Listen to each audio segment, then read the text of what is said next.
to hear that some of the issues that we constantly grapple with and try and find a solution and try and find a way to get them right are some of the issues which Colette has been highlighting. And I'm very glad to hear that a lot of the things that you said are sort of resonate with us and resonate with the challenges we think we face and the challenges we think all of us are likely to face going forward in not just a digital marketplace, but more so what I would try and say is a digital society we're sort of heading towards. So it's good that we should be debating these issues, because if you think back 10 years ago, which is when I used to live in Boston, and I remember getting myself an internet account and not quite knowing what to do with it, because I was told it was good to be able to use so that you can see magazines online, and I couldn't quite understand why I would want to see a magazine online since I already have a copy in my house. And it didn't have too many friends who had email at that point in time. At that point in time, the internet was for geeks, or the early adopters, as we like to call them. And at that time, there were about, I'd say, 57,000 people in broadband 10 years ago and 70 million people connected to the internet. If you play that movie forward, as of the end of last year, there are 1.4 billion people connected to the internet around the world, and about 400 million people connected via broadband. So clearly, this is no longer an early adopter phenomena or a phenomena for people who have technology affiliations. This is a phenomena which is pretty mainstream, and it is appropriate for us to be debating these issues and trying to understand how do we continue the march towards 6 billion or 7 billion and make sure that we don't have issues like social inclusion or issues like people not having access to the various kinds of technologies and opportunities this begins to offer. In that context, the way I like to think about it is this is almost like 1.4 billion people who live in a new country, because a lot of these people have a very similar set of characteristics. If you think about what's happening on the internet now, or this digital society, people are beginning to maintain their identity. People go on Facebook, people go on MySpace, they go on LinkedIn. They're beginning to manage their identities. It is now people like to have their own email address with their real names. And I remember, 8 or 10 years ago, we would just want to have an email ID just so that we can see what's going on. But now we're beginning to maintain our identity on this net. We are beginning to show similar characteristics. We're beginning to collaborate. We're beginning to form communities. And not only that, we're beginning to have similar expectations from businesses that we interact with on the web. So you're beginning to see a whole set of characteristics that the digital society is beginning to take on. And it's important for us to understand the implications of this. It is important for us to play this movie forward and then come back and say, how do we need to shape these things from a regulatory perspective or from a policy perspective so that we can get towards more desirable outcomes in the longer term, as opposed to make some early mistakes, which could end up in the wrong place. If you take a look at how this society is beginning to impact different parts of business, without wanting to sound like this is too big a deal, but I actually think this is almost like the next revolution that is happening in our lives, because it is going to change almost everything that happens around us. And the way I like to describe it is, I think we are the transition generation, all of us in this room, because my daughter, who's 11, does not understand why things have to be programmed and watched on television in sequential order. She thinks everything should be available at any time she wants. She walks up to me, asks me questions, and says, "Dad, why does an octopus have 8 legs and October is the 10th month?" And when her father cannot answer, she figures that Google or Wikipedia are more likely to give her a better answer than her dad. So you can already see the new generation is trying to figure out how to get all these things answered without having to rely on their parents. So this is going to reshape how we live, or how the next generations live. We're the few people who remember what life was without it and what life is with it.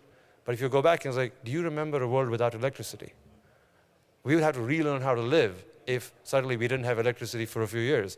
Or even more recently, I think we'd have to relearn how to live if we didn't have mobile phones and maybe in a few years, digital cameras. So this is what's going to happen, I think, with the internet. In 10, 15, 20 years from now, people will find it hard to imagine a world without the internet or without this digital society. And what we do now is going to shape how that looks like 20 years from now. So it's very important. It's very hard to see the revolution happening when you're sort of in the midst of it, except if you step back. I moved to the UK 9 years ago, and I moved from the United States. I had VCRs, which I had recently bought, and I didn't want to replace them, so I plugged one in the UK. Purely due to my stupidity, it blew up in my face, almost. not realizing there's slightly different standards in different parts of the world. So I decided to get myself a new one. And when I went to the shop, the educated and probably, pre-signed gentleman said, don't bother buying a VCR, buy a DVD player, which I did. Except when I went to my local video store, there was a small rack of DVDs which I could buy, which are all the classics, because it figured out the only thing which will sustain in the long term would be classics, because it's very hard to have a DVD and a tape for new movies. So I was sort of relegated to watching classics on my DVD player. I couldn't get a new movie. 9 years later, when I walk into that store, I can't find a tape. I don't know where all the VCRs have gone. And if 9 years ago somebody had told me that in 8 or 9 years VCRs won't exist, I'm pretty sure a lot of people would have said that's ridiculous, that's unlikely to happen. So it's very important that if you think about that, if you think about what people are doing on the internet, and I think there is the seamstress Phyllis and there is the gentleman wanting to read the Swedish newspaper, and it is impacting everything that we do. If you look at the world of commerce, in 2008, $440 billion of e-commerce was conducted on the web. About 150 billion of that was in Europe. And that's a good number, and it's $150 billion of goods and services exchanged on the internet. But even more so, what's important is over 70% of the transactions are actually influenced by the web. It's very rare now that people or consumers will go buy a big ticket item without spending time on the internet and doing the research, and which is actually changing the way things are sold. I remember talking to an electronics retailer in the UK. And I said, how's business? He said, business is okay, but this internet thing is a bit of a problem. And I said, why is it a problem? He said, well, earlier, if you came to buy a TV from me, I had really smart salespeople, and they'll tell you, this is one TV, this is the other TV, this is the third TV. And the real clincher was when the consumer said, which one should I get? The guy would usually say, oh, they're all three good, but I actually have the one on the left. And that'll be the deal, because if the guy who knows everything about TVs is buying the one on the left, that must be the best option, and that would make the sale. He said, now people show up with sheafs of paper printed out from the internet, and they want to know the difference between aspect ratios and pixel ratios and where the AV plug is. So the consumer is way more informed. And that is changing the way. So I said, so how are you solving this problem? He says, well, I've got to send all my salespeople to internet training. So again, it is changing the way that commerce is conducted in today's world, and it is going to continue to change the way commerce is conducted in the future. If you look at the world of information, I gave you the example of my 11-year-old. She believes that it's much easier to go find information on the internet. I grew up in India. I studied engineering. I could not get access to books which were printed in the United States or the UK because I couldn't afford a trip to the British Library every week, but I'd want to read the book. Today, with the benefit of the internet, with the benefit of digitization, there are consumers around the world who are able to access information which is far more easily available than it used to be available at that point in time. And I think this is going to become more and more the case. What we're going to see is we're going to see a lot of people having to bring information and make it available digitally around the world. If you take the world of communication, I told you the notion of mine not knowing what to do with email 10 years ago. Now I don't know what to do without email. On last count, there are about 1.3 billion email addresses that people have. On last count, over 200 billion email messages are sent every day. Skype accounts for 8% of the international voice traffic. 18 million users update their statuses daily on Facebook telling their friends what they're doing. So clearly the way we are communicating with each other is beginning to change. Colette gave the example of how the motivation of a lot of people in the UK is that they can communicate with relatives far away. And actually it doesn't matter how you get hooked onto the internet, because once you get hooked onto something, you start using it and discovering the other uses that it has. So there'll be very, very many different things that people will do, and whether content is king or services are king or different things that we do are king, in the end, it is the end consumer who's actually going to use all these services, and it's their ability to discover them, their ability to learn about these, their ability to be educated about these, and us making sure that everything that they need is available for them is going to be important. If you take the world of entertainment, I think the biggest change that is going to happen in my lifetime is going to be the way entertainment is created and consumed. We're seeing what's happening in the music industry, and I understand some of the issues around it. But I think the next big revolution that's going to happen is it's going to be happening in the television business. Because, as I said, my daughter does not understand why she has to wait on Friday evening at 9 o'clock to watch something which might be past her bedtime, or why she has to be at home on Saturday afternoon when something's playing on television when she'd rather be out playing tennis. So we are going to go to a world which is sort of a more of an instant gratification world where things are going to be available when you need them and where you need them. There are various examples of, there's this Portuguese girl who studied in the UK who's a music fan, and she decided to start recording songs and putting them on YouTube. And she did that, and she went back to Portugal, and she kept doing that for about 30 days. And she started developing a following until a point in time where over 500,000 people from around the world were beginning to log in to listen to her every morning when she had recorded something. Well, thankfully for her, as well as the music industry, I think it was RC or Columbia, one of them decided to sign her up for £1 million. And she's now the new budding artist. And the reason I'm telling you this story is not because there's always a case you can find, but actually it is an insight into how the dynamics of the entire artist discovery, talent discovery process is going to change the music industry and the television industry. So there's tremendous amount of change that is likely to happen in the entertainment business as well. Take the case of newspapers.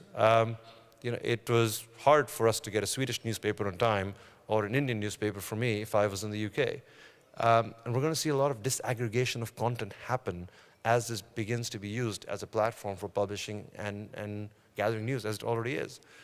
So if you look at all these changes that are happening in front of us, these are going to have significant amount of impacts on businesses as well as significant amount of impacts on consumers. If you think, the first thing which I see from my perspective, the best way to think about the internet is actually, it is the world's largest information, communication, and distribution network. That's what it is. It is going to change the rules of communication, to change the rules of distribution, and to change the rules of the way we access information. And if you believe that, any business that is involved, where distribution is involved, is going to change. There are examples of this guy, John Murray Wells, who's in the UK again, who started a company called Glasses Direct. He couldn't find prescription glasses cheaply. He decided he wanted to start a business from his father's extra bedroom. And today he's the largest he's the largest prescription retailer, prescription glasses retailer in the UK. Because he offered these things for $29.99, and people decided that he was offering good service, and he was able to build a business on the back of that because he eliminated the entire cost of distribution, and he turned it into an on-demand business. He went and ordered, and he delivered it to you. So it is going to change the way we actually look at distribution in the business world.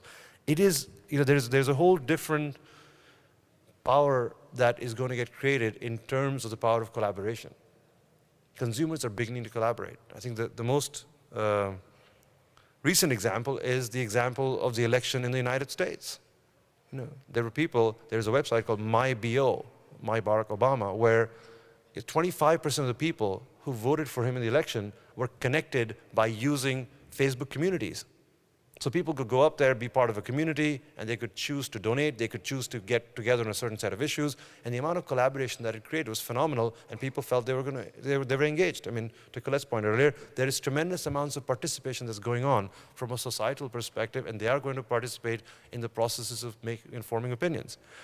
On a much closer note, at Google, we were able to take a bunch of data, and in the US, we've taken the data, and we have been able to analyze the searches around flu. And based on the searches on flu in different parts of the US, we're actually now able to create a predictive model for flu outbreaks before they happen, which is much quicker than the way the government agencies can collect the data, report it, get it all from all the doctors, and predict and figure out what to do with it. So there's another sort of positive opportunity here, which is a positive opportunity of the power of data. You can actually take tremendous amounts of data and reuse it to provide much better services for the consumer or much better services for society. I mean, the other one, which is because, whilst people think we're in the advertising business, we think we're in the technology business. The other fascinating sort of development that is going to happen with all this data for us is we think that the whole concept of translation is going to get enhanced by this. So traditionally, translation has been sort of dictionary translation. You take a word, you look at what it means, and you translate it. Now, with the fact that we can actually find tens of millions of books which are digitized, we actually are able to compare sentences.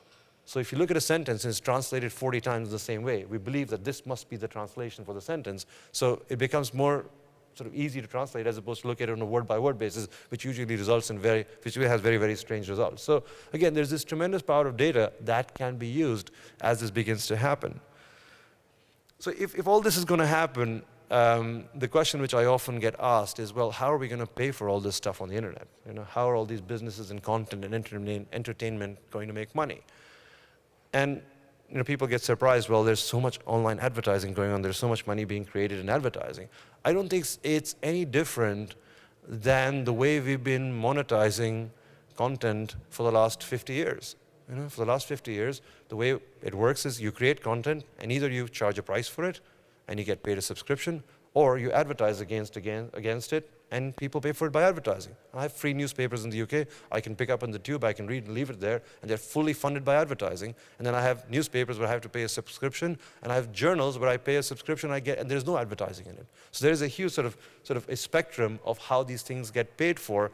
And interestingly, a lot of the internet is paid for by advertising. And you know, whilst Colette talked about internet advertising, and I wrote down the words she said. She said it is about transparency, and I totally agree, it is about transparency. She said it's about informed consent, consumers should be able to opt out, and I agree, consumers should be able to opt out. It is about their ability to change their mind, and it is about their ability to change their mind. It is about effective processes and not advertising against sensitive areas. And we fully subscribe to that notion. This is the way that we need to make sure that we are able to advertise to consumers and also make sure it's relevant, which is what he said. Because, you know, fascinatingly enough, if you can get advertising as close to information, it ceases to be advertising. And the best way to illustrate this is if you and I are walking in a desert and we're really thirsty and you see a big sign saying water here, I'd consider that information as opposed to advertising, even if it had Evian or Volvic at the bottom of it. But if I see another one 50 yards later, then I'm actually going to probably get bothered by it and deem it as advertising. So the question is, how can you understand the preferences of consumers and be able to give them advertising which becomes closer and closer to information, which is probably going to be one major way that we are going to be able to pay for all the content as well as the creativity that we need to continue to maintain as we transition to the internet. If you think about these issues from a regulatory perspective, you know, there's a lot of conversation, and I think there is a need for a holistic look at some of these issues as opposed to looking at them in a silo, because when you look at them in silos, a change here makes a big impact somewhere else, and which you are unable to anticipate. And I just want to make sure that we don't risk the development of this digital society when we look at it individually. So if you think about the notion of, you know, we touched upon the notion of advertising and interest-based advertising, but if you think about the conversations on privacy, I think it boils down to something the commissioner has said in her speech, and I was able to look at it. It's the notion of trust. You know, if you can find a way that there is transparency and trust, this thing's going to evolve. I remember many years ago getting a credit card. And once I have a credit card, it is so convenient that I don't carry money when I travel around 30, 40 countries around the world constantly. I prefer using my credit card. Well, I'm pretty sure if somebody wanted in my credit card company, they would know exactly what I ate, when my birthday was, when my wife's birthday is, how old my child is, what I buy at the grocery store, how many people I had dinner with, and where I like to eat. All these things are easily deductible, and where I like to stay. These things are easily deductible from all the information about me from my credit card company. But the reason I choose to use it and continue to use it because I trust they will not abuse the data. I also choose to use it because it gives me convenience. So I have made a conscious choice as a consumer that somewhere there's tremendous amounts of convenience, and as long as I can trust the provider of that data. And I think the same principles will apply on the internet over time. It is just that we don't have enough experience with enough providers on the internet. And people who want to create sustainable, longer-term businesses are going to have to follow those principles of making sure that they can be trusted with consumers' data. If you take the issue of copyright, I gave you the example of the book which I could not read when I lived in India because it was in the British Library. And I had to wait every morning. When it was a physics book, the Feynman lectures, I had to go to the library every morning, and my co-student who'd borrowed it had decided not to return it for the semester. So we'd all go there, and we'd wait for it, and he wouldn't return it. So we had no choice. We didn't have access to the book. But if I remember, the librarian would go look through the index cards, flip them, and say, go to aisle number 3, turn right, it should be in the 3rd section. And you'd go back and say, it's not in the 3rd section. And we couldn't quite tell if it was misfiled, it didn't exist. And I wasn't even sure that was the book I actually needed, or was there another book? Now, today's technology actually allows you to very cheaply digitize the entire book and index it digitally. And then I can see a snippet of that book and understand if that's the book I want or not. But today's copyright laws do not allow me to do that because they were not created for the digital world. So the question is, how do we take a look at existing regulation and see whether it is going to go forward and enable this digital society, and what changes do we need to make to some of these issues? The other issue is the issue of openness. I think one of the things we need to continue to drive this internet society or this digital society is we need interoperability and openness. We need things to be based on open source, open codes. I'm surprised that today instant messengers don't talk to each other. This is like saying the telephone network of one operator should not talk to the other operator because I want to protect it. I mean, imagine if our mobile phones stopped working and we would have to know which mobile phone operator the other person is on before we were able to talk to them, or we're not able to talk to them. So there are some things we need to do in terms of creating openness and interoperability to drive this continuous sort of evolution of the digital society. So from my perspective, there's lots of tremendous amounts of opportunities that this offers us, and there are tremendous amounts of challenges. And the question really is, can we make sure that we think through these, find the right solution in the interest of the consumer, and making sure we don't create more barriers on the way. And I think we're fully signed up to do something like that. Well, thank you very much for listening.